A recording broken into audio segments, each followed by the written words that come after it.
உலகமெங்கும் உள்ள ஜீ தமிழ் நேயர்களுக்கு காலை வணக்கம். அன்பான நேயர்களே, இன்று நாம் பார்க்க போகும் மருத்துவம் குழந்தைக்கான மருத்துவம். குழந்தைகளுக்கு அடிக்கடி சிறு குழந்தைகளுக்கு 1 முதல் 5 வயது உடைய குழந்தைகளுக்கு மேல் மூச்சு வாங்குதல், நெஞ்சி கோழை கட்டுதல், மந்தத்தினால் குழந்தைகளுக்கு மாந்தம் என்று சொல்லக்கூடிய மந்தத்தினால் குழந்தைகளுக்கு பால் குடிக்க முடியாத சூழ்நிலை ஏற்படுதல், அடிக்கடி கபத்தினால் குழந்தைகள் சதாகாலம் அழுது கொண்டிருக்கும் போன்ற வியாதிகளுக்கான மருத்துவம். மேலும் குழந்தைகளுக்கு அடிவயிற்றில் செரியாமை தன்மை ஏற்பட்டு சதாகாலமும் கழிச்சல் போன்ற சூழ்நிலை ஏற்பட்டால் குழந்தைகளுக்கு அல்வயிறு மாந்தம் அல்லது உளமாந்தம் என்று சொல்லக்கூடிய நோய்க்கான மருத்துவத்தை இன்று நாம் பார்க்க போகிறோம். அதற்காக நமக்கு முதன்மையான மூலிகை இலை வெற்றிலை. ஆங்கிலத்தில் இதற்கு பீட்டில் லீவ்ஸ் என்றும், தாவரவியல் பெயர் பைப்பர் பீட்டில் என்றும், சமஸ்கிருதத்தில் தாம்பூலா என்றும், மலையாளத்தில் வெத்திலா என்றும் அழைக்கப்படுகிறது. மற்றும் தமிழில் வேறு பெயர்களாக வஜ்ரவல்லி, காரவல்லி, வெற்றிலை மற்றும் பல்வேறு வகையான பெயர்களை கொண்டு இந்த வெற்றிலை கொடியை அழைக்கின்றனர். வெற்றிலை ஒரு கொடி போன்ற மெல்லிய ஊடகங்களாக செல்லக்கூடிய அற்புதமான ஒரு கொடியாகும். வெற்றிலையில் எங்கு நாம் பயிரிட்டாலும் அந்த இடத்தில் விஷ பூச்சிகளே அண்டாது. அந்த அளவுக்கு வெற்றிலைக்கு மிக சிறந்த மருத்துவ குணம் உண்டு. நம் தமிழர்களின் பாரம்பரிய மங்கள பொருட்களாக வெற்றிலை விளங்குகிறது. மேலும் தாம்பூலம் தரித்தல் என்ற ஒரு பழக்கமே நம் மக்களிடையே இன்று வரை புழங்கி வருகிறது. அதற்கு காரணம் அந்த தாம்பூலம் என்று சொல்லக்கூடிய வெற்றிலையின் உமிழ்நீரை படிப்படியாக நாம் உட்கொண்டு வந்தால் உடலில் உள்ள அத்தனை விஷ கிருமிகளும் போகும். மேலும் போக சக்தியை அதிகரிக்கும், வெப்பம் அகற்றும், அகட்டுவாய் பிணி தீர்க்கும், பசி தூண்டும், செரியாமையை சரி செய்யும், கானா காடி போன்ற முத்தோஷங்களையும் விளக்கும், சைத்தியம் மற்றும் பைத்திய நோய்களை விலக்கி வைக்கும் அற்புதமான ஒரு பொருள் இந்த கானா காடி என்று சொல்லக்கூடிய நோய். அடிக்கடி மனிதர்களுக்கு ஆங்காங்கே தடிமன் போன்ற சூழ்நிலை ஏற்படும். அந்த வியாதிகள் எல்லாம் இந்த வெற்றிலையின் மகத்துவத்தால் நாம் தீர்த்து கொள்ளலாம். அன்று முதல் இன்று வரை மனிதர்கள் மற்றும் தேவர்கள் இறைவனுக்கு படைக்கக்கூடிய அற்புதமான ஒரு பொருள் தாம்பூலம். தாம்பூலம் தரித்தல், தாம்பூலம் தருவித்தல், தாம்பூலம் சமர்ப்பித்தல் போன்ற காரியங்கள் தெய்வங்களுக்கும் மனிதர்களுக்கும் இன்று வரை பயன்பட்டு வருகிறது. வெற்றிலை கொடி போன்ற அமைப்பாக எங்கு வளர்ந்திருந்தாலும் அந்த இடத்தில் சுமார் 3 கிலோமீட்டர் அளவிற்கு அங்கு நச்சு பிராணிகளோ அல்லது நச்சு பொருட்களோ வராது. அந்த அளவிற்கு இதில் ஒரு மருத்துவ குணம் வாய்ந்த ஒரு கொடியாகும். வெற்றிலையை வீட்டில் நாம் வளர்த்து வந்தோமானால் காலையில் எழுந்தவுடன் வெற்றிலையை நாம் கண்டு தரிசனம் செய்தால் முகத்தில் தோன்றக்கூடிய மகாலட்சுமி வாசம் செய்வாள் என்ற ஒரு நம்பிக்கை வீட்டு வருகிறது. ஆன்மீக ரீதியாக மகாலட்சுமி வாசம் செய்யக்கூடிய அற்புதமான ஒரு பொருள் வெற்றிலை. மேலும் வெற்றிலையில் பல்வேறு வகையான தெய்வங்கள் வசிக்கிறதாக உத்தர காலாமிர்தம் என்ற நூலும், அஷ்டமங்கல தேவ பிரசன்னம் என்ற நூலும் விளங்குகிறது. வஜ்ஜூரவல்லி தாம்பூல பிரசன்னம் என்று ஒரு பிரசன்னம் இருக்கிறது. ஆருட மார்க்கத்தில் வெற்றிலை பிரசன்னம் என்று ஒரு வகையே இருக்கிறது. கேரளாவிலும் தமிழ்நாட்டிலும் மிக பிரபலமாக விளங்கக்கூடிய பல்வேறு வகையான ஜோதிடர்கள் வெற்றிலையை பயன்படுத்தி ஜோதிடம் கணிக்கக்கூடிய ஒரு பொருளாக இன்று வரை தெய்வங்களுக்கு படைக்கக்கூடிய ஒரு பொருளாகவும், பல்வேறு வகையான அறிவியல் சார்ந்த ஆன்மீகத்திற்கு பயன்படுத்தக்கூடிய ஒரு மூலிகை இலையாகவும் விளங்குவதால் வெற்றிலையை நாம் எடுத்துக்கொள்ளலாம். அடுத்ததாக மிளகு. மிளகு ஒரு மிக சிறந்த காயகற்பு மருந்து. மேலும் பெப்பர் என்று ஆங்கிலத்தில் அழைக்கக்கூடிய மிளகை குழந்தைகள் முதல் பெரியவர்கள் சிறியவர்கள் அனைவரும் பயன்படுத்தலாம். ஏனென்றால் மிளகு மிக சிறந்த நஞ்சு அறுப்பான் என்று சொல்வார்கள். 10 மிளகு இருந்தால் பகைவன் வீட்டிலும் சாப்பிடலாம் என்ற அளவிற்கு மிளகிற்கு ஒரு தனி மகத்துவமே உண்டு. தேரையர் என்கிற சித்தர் நாளொன்றுக்கு 1 மிளகு வீதம் 100 நாட்கள் படிப்படியாக காயகற்பமாக மிளகை நாம் உண்டு வந்தோமானால் சட்டை நீங்கிவிடும். சட்டை என்றால் மேல் தோல். மேல் தோள்கள் படிப்படியாக நீங்கி புதியதாக மனிதனுக்கு தோள்கள் செல்கள் உற்பத்தியாகி மரணமில்லா பெருவாழ்வு, பிணி, சாக்காடு, மூப்பு இவையெல்லாம் நீங்கி மரணமில்லாத ஒரு பெருவாழ்வை வாழலாம் என்று கூறுகிறார். ஆனால் மருந்தாக நாம் பயன்படுத்தாமல் காயகற்ப மருந்தாக பத்தியத்துடன் காத்து வந்தோமானால் இதனுடைய மகத்துவத்தை நாம் உணர்ந்து கொள்ளலாம். மேலும் இரத்தத்தில் உள்ள குற்றங்களை நீக்கக்கூடிய அற்புதமான ஒரு பொருள் மிளகு ஆகும். மிளகை நாம் 1 முதல் 2 மிளகு வரை வாயிலிட்டு மென்று சுவைத்தோமானால் தொண்டைக்கட்டு, தொண்டை பகுதியில் கரகரப்பாக இருக்கக்கூடிய சூழ்நிலைகள் மாறிவிடும். சளியை அறுத்து வெளியே தள்ளிவிடும். இரத்தத்தில் உள்ள குற்றங்களை நீக்கும், கிருமிகளை அழிக்கும், இரத்தத்தில் உள்ள நஞ்சுக்களை நீக்கி சுத்திகரிக்க செய்யக்கூடிய அற்புதமான ஒரு பொருள் மிளகு ஆகும். மிளகை பல்வேறு வகைகளில் நாம் உணவு சமாச்சாரங்களுக்காகவும் மற்றும் மிளகை கொண்டு ரசம் தயாரிக்கலாம். அந்த ரசத்திற்கு செரியாமையை அகற்றி ஜீரணத்தை செய்யக்கூடிய அற்புதமான ஒரு பொருளாகும். மிளகை கொண்டு பல்வேறு வகையான மருத்துவ பொருள்களோடு ஊடு பொருளாக நாம் சேர்த்து கொண்டோமானால் அற்புதமான ஒரு மருந்தாக விளங்குவதால் மிளகையும் நாம் எடுத்துக்கொள்ளலாம். அடுத்ததாக சுக்கு. உலர்ந்த இஞ்சி, காய்ந்த இஞ்சியே சுக்கு ஆகும். எப்பொழுதுமே சுக்கை நாம் மேல் தோல் நீக்கியே பயன்படுத்த வேண்டும். அல்லது சுண்ணாம்பு நீரில் ஒரு 5 நிமிடம் ஊற வைத்துவிட்டு அந்த சுக்கை பயன்படுத்தி வந்தோமானால் மிக சிறந்த ஒரு கப நீக்கி, கோழை அகற்றி உடலுக்குள் சென்று அது ஒரு நஞ்சு அறுப்பானாகவும் வயிற்று பகுதியில் உள்ள குற்றங்களை நீக்கும், அதிகப்படியான உஷ்ணத்தை தந்து உடலை சுறுசுறுப்பாக்கும், மேனியை பராமரிக்கும், அழகு மற்றும் வன்மையை தரும், இரத்தத்தை சரி செய்யும். சுக்கிற்கு மிஞ்சிய ஒரு மருந்தும் இல்லை, சுப்பிரமணியருக்கு மிஞ்ச ஒரு கடவுளும் இல்லை என்ற பழமொழிக்கேற்ப சுக்கு மிக சிறந்த ஒரு காயகற்ப மருந்து. மேலும் சுக்கை நாம் பல்வேறு வகையாக மருந்தாக பயன்படுத்தலாம். சுக்கை உரைத்து ஒத்தை தலைவலி என்று சொல்லக்கூடிய ஒன் சைடு ஹெட்டேக் என்று சொல்வார்கள், அதற்கு பற்றாக போற்றோமானால் மிக விரைவில் அந்த தலைவலி நீங்கிவிடும். சுக்கை நன்றாக உலர்த்தி தூள் செய்து மேல் தோல் நீக்கி தூள் செய்து வைத்துக்கொண்டு நண்பகல் வேளை சாதத்துடன் நல்லெண்ணெய் விட்டு பிசைந்து சாப்பிட்டோமானால் வயிற்று பகுதியில் உள்ள அத்தனை குற்றங்களும் நீக்கும். குழந்தைக்கு நெஞ்சிக்கோழை மற்றும் சளியை அகற்றக்கூடியது. சுக்கையும் தேனியும் குடைத்து நாம் குழந்தைக்கு தந்தோமானால் பல்வேறு வகையான நோயில் இருந்து குழந்தைகளை விடுதலை பெற செய்யலாம். அந்த அளவிற்கு அற்புதமான பொருள் ஒரு சுக்கு. ஆகையால் சுக்கையும் நாம் எடுத்துக்கொள்ளலாம். அடுத்ததாக சுண்ணாம்பு. சுண்ணாம்பு மிக சிறந்த ஒரு தேவையான சத்து ஆகும். சுண்ணாம்பு சத்தை பல்வேறு வகைகளில் நாம் பெற்றுக்கொள்ளலாம். காய்கறி, பழங்கள், கீரைகள் மற்றும் சுண்ணாம்பை நேரடியாக நாம் பயன்படுத்தாமல் வெற்றிலையில் பயன்படுத்தலாம். சுண்ணாம்பை விஷக்கடிகளுக்கு மேல் பூச்சாக பூசலாம். உடனடியாக அந்த விஷக்கடியினுடைய வலி வேதனை தீர்ந்துவிடும். சுண்ணாம்பை அளவோடு பயன்படுத்த வேண்டும். தண்ணீரில் குழைத்து பயன்படுத்த வேண்டும். வெறும் சுண்ணாம்பாக பயன்படுத்தினால் வாய்ப்பகுதிகள் வெந்துவிடும். ஆகையால் வெற்றிலையோடு பயன்படுத்தி வந்தால் மிக சிறந்த ஒரு காயகற்ப மருந்தாகவும் உடலுக்கு தேவையான சத்தையும் தருகின்றது. ஆகையால் சுண்ணாம்பையும் நாம் எடுத்துக்கொள்ளலாம். அடுத்ததாக விளக்கெண்ணெய், கஸ்டர்ட் ஆயில் என்று ஆங்கிலத்தில் சொல்லக்கூடிய விளக்கெண்ணெய். தோலிற்கு அழகும், வயிற்று பகுதியில் உள்ள குற்றங்களை நீக்கும், மிக சிறந்த உஷ்ண சமனி. சமனி என்றால் சமன்படுத்துதல் என்று பொருள். உஷ்ணத்தை படிப்படியாக குறைக்கும். வெட்டை, உடல் வெட்டை, உடல் சூடு, கண் எரிதல், வயிற்று பகுதியில் உள்ள குற்றங்களை நீக்கும். தொப்புள் பகுதியில் நாம் விளக்கெண்ணெயை சற்று நேரம் தடவி விட்டு அமைதியாக இருந்தோமானால் உடனடியாக படிப்படியாக அந்த உடல் உஷ்ணம் தணிந்து உடலுக்கு குளிர்ச்சி ஏற்படும். கட்டை விரலில் விளக்கெண்ணெயை தடவி கொண்டு வந்தோமானால் அந்த உடல் முழுக்க இருக்கக்கூடிய வெட்டை படிப்படியாக சிறுநீர் வழியாக இறங்கிவிடும். அந்த அளவிற்கு விளக்கெண்ணெய்க்கு மிக சிறந்த ஒரு மகத்துவம் உள்ளது. குழந்தைகளுக்கு பயன்படுத்தக்கூடிய ஒரு எண்ணெய் விளக்கெண்ணெய். குழந்தைகளுக்கு, சிறு குழந்தைகளுக்கு விளக்கெண்ணெயுடன் வெற்றிலை பல்வேறு வகையான பொருட்களை கொண்டு பயன்படுத்தி வந்தோமானால் நெஞ்சிக்கோழை அகற்றும். விளக்கெண்ணெய் ஒரு சிறந்த பொருளாக இருப்பதால் விளக்கெண்ணையும் நாம் எடுத்துக்கொள்ளலாம். அடுத்ததாக லவங்கம் என்று சொல்லக்கூடிய கிராம்பு. லவங்கப்பூ மிக சிறந்த ஒரு அற்புதமான ஒரு காயகற்ப மருந்து. பல்வலி, பல்களில் உள்ள கரை பூச்சிகள், அரணை மற்றும் பல்களில் உள்ள கிருமிகளை போக்கக்கூடிய அற்புதமான ஒரு பொருள் லவங்கம். லவங்கப்பூவை பல் வலி உள்ள இடத்தில் ஒரு பூவை எடுத்து கடித்து கொண்டு வந்தோமானால் உடனடியாக அதன் சாறு படிப்படியாக பற்களில் பரவி அந்த இடத்தில் இருக்கக்கூடிய வலிகளை 5 நிமிடத்திற்குள் எடுத்துவிடக்கூடிய அற்புதமான ஒரு பொருள். உணவு சமாச்சாரங்களில் லவங்கப்பூவை வாசனைக்காகவும் மணமூட்டிற்காகவும் பயன்படுத்துகிறார்கள். இரத்தத்தை சுத்திகரிக்கும். மேலும் வயிற்று பகுதியில் உள்ள பித்த மயக்கத்தை தீரும். அடிக்கடி பித்தங்கள் வந்தால் லவங்கப்பூவை சுவைத்து வந்தால் அவர்களுக்கு பித்த மயக்கம் தீரும். அடிக்கடி ஏற்படக்கூடிய வாந்தியை தடுத்து நிறுத்தும். உடலில் உள்ள பல்வேறு வகையான நாற்றத்தை தீர்க்கும். அந்த அளவிற்கு அற்புதமான பொருள் லவங்கப்பூ. அதையும் நாம் எடுத்துக்கொள்ளலாம். அடுத்ததாக பாக்கு, களிப்பாக்கு என்பார்கள்.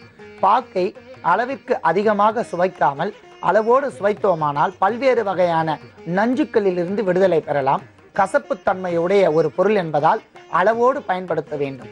அளவிற்கு அதிகமாக பயன்படுத்தியோமானால் நமக்கு திக்கு ஏற்படும், நெஞ்சு அடைப்பது போன்ற சூழ்நிலை ஏற்படும். பாக்கை நாம் வெற்றிலையோடு தூள் செய்து சாப்பிட்டோமானால் மிக சிறந்த நன்மை தரக்கூடிய ஒரு பொருளாகும். பாக்கை தூளாக்கி நாம் வெந்நீரில் காய வைத்து புண்களை கழுவலாம். கசப்பு தன்மையால் புண்கள் மிக விரைவில் ஆறிவிடும். அற்புதமான ஒரு பொருளாக பாக்கு இருப்பதால் பாக்கையும் எடுத்துக்கொள்ளலாம். இத்தனை மூலப்பொருட்களையும் கொண்டு நம் சிறு குழந்தைகளுக்கு, சதாகாலமும் குழந்தைகள் அழுது கொண்டே இருப்பார்கள், பால் குடிக்க முடியாமல் குழந்தைகள் சிரமப்படுவார்கள், மேல் மூச்சு வாங்கும், நெஞ்சு பகுதி என்று சொல்லக்கூடிய இப்பகுதியில் குழந்தைக்கு கவம் கட்டிக்கொண்டு அங்கு உளமாந்தை ஏற்படும், மேலும் அடிவயிறு உஷ்ணம் தகிக்கும், சீத கழிச்சல் ஏற்படும். இவற்றிலிருந்து குழந்தையை தற்காத்து கொள்ள ஒரு அற்புதமான மூலிகையை கொண்டு, வெற்றிலை என்று சொல்லக்கூடிய மூலிகையை கொண்டு நாம் எவ்வாறு சரி செய்யலாம் என்பதை பார்க்க போகிறோம். வெற்றிலைக்கு மிக சிறந்த ஒரு குணம் என்னவென்றால் காரத்தன்மை. குணம் காரம், தன்மை வெப்பம், பிரிவு கார்ப்பு. இத்தனை குணங்களையும் கொண்ட அற்புதமான ஒரு பொருளை கொண்டு குழந்தையை நாம் மாந்தம் என்று சொல்லக்கூடிய மந்த நோய் வந்தால் எவ்வாறு பாதுகாத்து கொள்ளலாம் என்பதை சற்று இடைவேளைக்கு பிறகு பார்க்கலாம். இடைவேளைக்கு முன்பாக நாம் சிறு குழந்தைகளுக்கு வரும் மந்தம் என்று சொல்லக்கூடிய மாந்த நோய் மற்றும் இருமல், அதிகப்படியான மூச்சிழைப்பு நோயை எவ்வாறு வெற்றிலையை கொண்டு சரி செய்து கொள்ளலாம் என்பதை பார்த்தோம். இப்போது அந்த நோயை சரி செய்வதை செய்முறையாக நாம் பார்க்க போகிறோம். அதற்காக முதலில் நாம் விளக்கெண்ணெய் என்று சொல்லக்கூடிய அந்த கஸ்டர்ட் ஆயில், ஆங்கிலத்தில் சொல்லக்கூடிய கஸ்டர்ட் ஆயிலை நாம் 2 டீஸ்பூன் அளவிற்கு வாணலில் விட்டு காய்ச்ச வேண்டும்.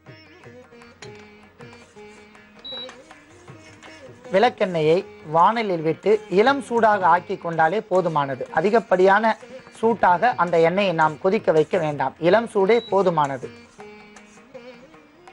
இளம் சூடாக ஆன அந்த எண்ணெயில் 3 முதல் 4 வெத்திலையை நாம் இவ்வாறு எடுத்துக்கொள்ள வேண்டும். நன்றாக 3 முதல் நாம் ஒரு 4 வெத்திலையை எடுத்துக்கொள்ளலாம். இவ்வாறாக ஒரு 4 வெத்திலையை எடுத்துக்கொண்டு இப்பொழுது அந்த வாணலில் உள்ள விளக்கெண்ணெயில் இதை வதக்க வேண்டும்.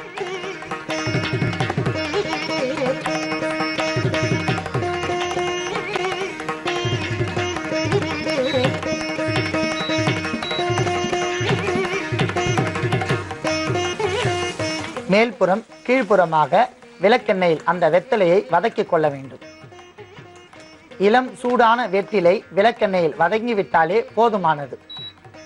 இப்போது 3 முதல் 4 வெற்றிலையை நன்றாக வதக்கிய அந்த விளக்கெண்ணெயில் இருந்து நாம் எடுத்துக்கொள்ள வேண்டும்.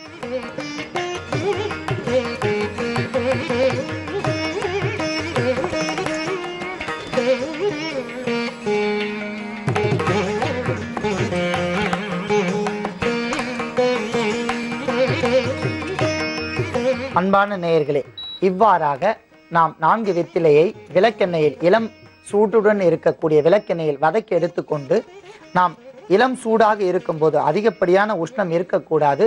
ஏனென்றால் இது குழந்தைக்கான மருத்துவம் என்பதால் இளம் சூடு, கை தொட்டால் சூடாக இருக்கக்கூடிய அளவிற்கு, அதாவது கை பொறுக்கும் அளவிற்கு குழந்தையினுடைய மேனியை ஏற்றவாறு நாம் இவ்வாறு ஒரு வெற்றிலையை விளக்கெண்ணெயிலிருந்து வதக்கி எடுத்துக்கொள்ளலாம். எடுத்துக்கொண்டு குழந்தையின் மார்பு மீது இதை ஒரு பற்று போன்று போட வேண்டும். சுமாராக இவ்வாறாக குழந்தையின் மார்பு மீது பற்றாக நாம் 3 முதல் 4 வெற்றிலையை படிப்படியாக குழந்தையின் மார்பு மீது போட்டுவிட்டு இந்த வெற்றிலினுடைய மருந்தும் விளக்கெண்ணையும் சேர்ந்து அந்த குழந்தையின் மார்பு பகுதியில் இருக்கக்கூடிய நெஞ்சி கோழையை படிப்படியாக கரைத்து குழந்தைகளுக்கு அதிகப்படியான மூச்சு வாங்குதலினுடைய திறமையை படிப்படியாக குறைத்து இயல்பான சுவாசத்திற்கு எடுத்து வந்துவிடும். மேலும் அந்த பகுதியில் உள்ள கபத்தை மிக விரைவாக கரைத்துவிடும். இந்த குழந்தையின் மார்பு மீது இந்த வெற்றிலையை பற்று போற்றவுடன் வதங்காத பச்சை வெற்றிலையை நாம் 5 வெற்றிலை எடுத்துக்கொண்டு அரைத்த சாறை இவ்வாறு நாம் எடுத்துக்கொள்ள வேண்டும். இவ்வாறு எடுத்துக்கொண்ட சாறை ஒரு முழு டேபிள் ஸ்பூன் அளவிற்கு எடுத்துக்கொள்ள வேண்டும். இத்துடன் 1 அல்லது 2 கிராம் அளவிற்கு சுண்ணாம்பை சேர்த்து கரைக்க வேண்டும்.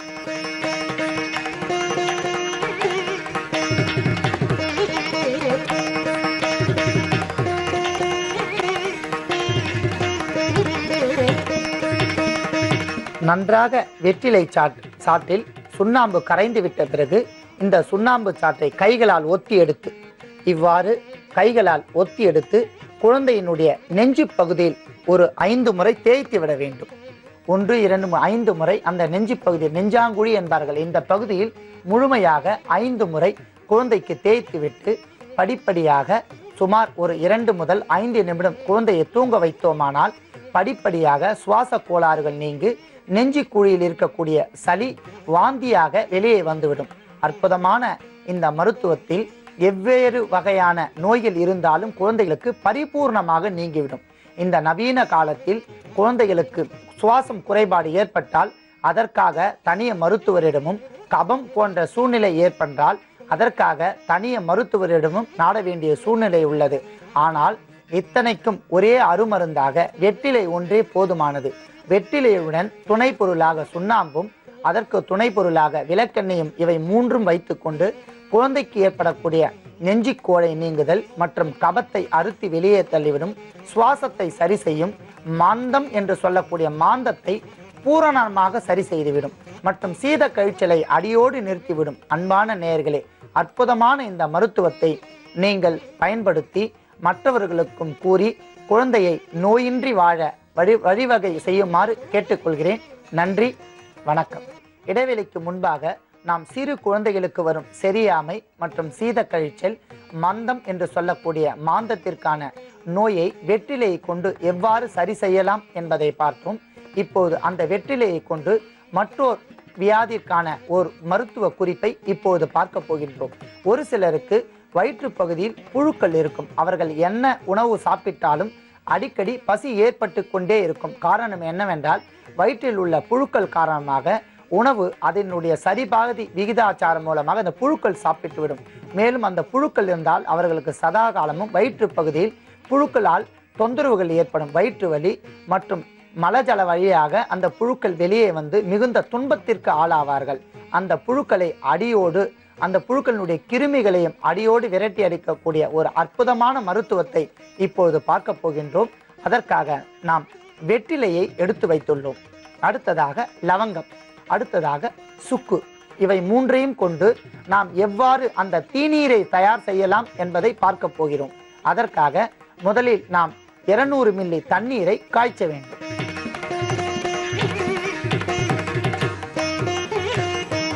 நன்றாக கொதிக்கின்ற அந்த நீரில் இப்போது 2 வெற்றிலையை எடுத்து கிள்ளி போட வேண்டும்.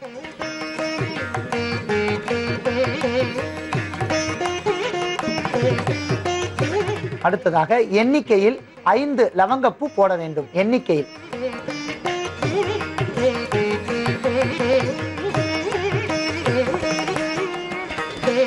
ஒரு சிறிய துண்டு சுக்கை சேர்த்துக் கொள்ளலாம். ஏனென்றால் சுக்கை நாம் சுண்ணாம்பு நீரில் ஊற வைத்து எடுத்து வைத்துள்ளோம். ஆகையால் மேல் தோல் நீக்க வேண்டாம். அது மருத்துவ குணம் கொண்ட சுக்கு என்பதால் நேரடியாக ஒரு கட்டியை மட்டும் அதில் போட்டுக்கொண்டால் போதுமானது. இவை மூன்றும் நன்றாக கொதிக்க வைக்க வேண்டும். சுக்கு மற்றும் வெற்றிலை, இவற்றோடு கிராம்பு என்று சொல்லக்கூடிய லவங்கப்பூ, இவை மூன்றும் தண்ணீரில் நன்றாக கொதித்து விட்டபடியால் அதை நாம் வடிகட்டி எடுத்துக்கொள்ளலாம்.